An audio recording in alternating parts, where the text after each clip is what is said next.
olona roa no naratra mafy, ny iray mpamily Bajaj ary ny iray faharoa kosa mpandeha tao anatiny. Ity faran'izay voalaza fa tapatongotra, vokatry ny dona mafy nahazo azy. Izay no vokatry ny lozam-pifamoivoizana nitranga teto amin'ny Manapatanana, lalana mankany Amborovy, ny talata maraina 8 Jona 2024. Ny fiara taxi be iray Zotra faha ny rimorimo mafy avy any Amborovy no nifatratra tamin'ny Bajaj iray avy aty an-tampon-tanànan'ny Mahajanga hiazo any Amborovy. Raha ny fantatra dia olona roa ny mpandeha tao anatin'ilay Bajaj.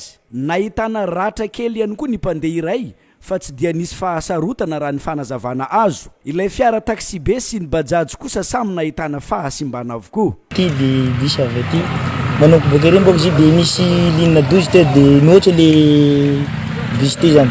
Fa le Bajaj koa mandeha fa izy tsy mafy. Fa noho ty tsisy frein tonga de fa tafandeha ty de va poussina agnaty moko magnitsaka tsy mahazo. Ao any ty manainginy vato tapaka zany. Le tsisy nata.